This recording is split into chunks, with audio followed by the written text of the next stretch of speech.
Let's have the examples of system software. Okay, so as we all know, we have three types of software: the system software, application software, and the network software. So dito tayo muna sa system software. So under system software, we have three types. We have the operating system, number one. Number two, language processor. Number three, device driver. So operating system or the OS, commonly known as OS, operating system yon, is the fundamental program that loads into the computer's memory when you turn it on, meaning it is already embedded in the computer memory, meaning andun na siya sa my hard disk drive, yung sinasabi nating secondary memory, o kaya naman pwede rin sa solid state drive o yung tinatawag nating yung fast memory natin, okay? So, it manages resources like the memory and the CPU. So, when we use operating system, as we have talked about the use of the computer memories and the CPU, yung operating system ay nakalagay kay hard disk drive o kaya kay solid state drive, and then partially pinapasa niya ito sa RAM o yung random access memory natin pag inon natin ang computer for that purpose na mabilisan yung pag-process ng data. And kung magsisave na tayo, hindi siya kay RAM maisisave kundi kay hard disk drive o kaya kay solid state drive. At ang taga-process nga ng data natin ay si CPU.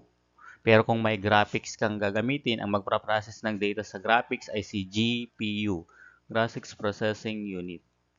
Hey, so operating system provides an interface for users and allow other software to run smoothly. Meaning, ito yung middleman na binabanggit ko sa inyo kanina. Ito yung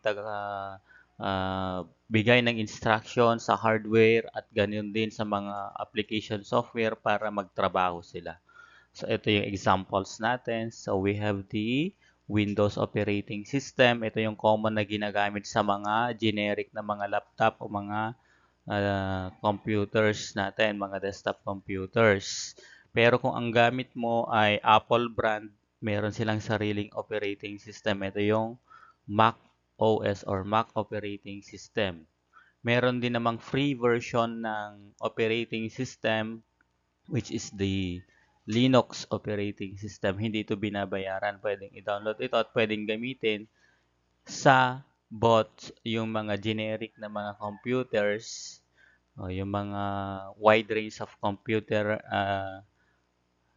tawag dito, wide range of computer brand natin like Asus, like Acer, like MSI, and other brands. So, pwede natin gamitin itong Windows, pwede rin si Linux. Pero pag ang gamit mo ay Apple na computer, ang gagamitin mo lang doon ay Mac operating system. Okay, now let's proceed to the language processor.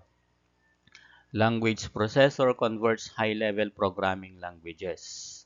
Okay, so para makagawa tayo ng mga programs, do you know class, just a bit of trivia, do you know class that all of the softwares, including operating system, ang gumawa dyan ay yung mga computer programmers. So meron silang tinatawag na language processor. So examples nga rito, si Java, si C++, at si Python. Ito yung mga ginagamit para sa mga network system softwares natin o kaya yung mga network softwares rather, yung Java, C++, Python. So yan yung mga ginagamit doon. Paggawa ng mga website, paggawa ng mga learning monitoring system, mga gano'n. So yan yung mga ginagamit. Ang pinaka-basic na ginagamit noon ay yung HTML at yung Pascal, Pascal language. So, yun yung mga basic noon. Pero ito na yung mga bago. Okay, next. Now, let's proceed to the device driver. Device driver helps peripherals. Ano yung mga peripherals? So, yun yung binabanggit ko sa inyo noon, mga input-output devices. Kagaya ng printer o yung mouse and then modems para sa internet. So ito yung ginagamit niya para makapag-communicate itong mga sinasaksak natin na devices sa computer.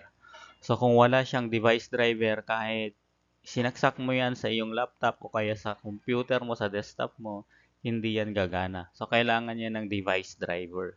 So specific din yun na system software na ginagamit ng mga devices. Ito yung mga example ng mga devices.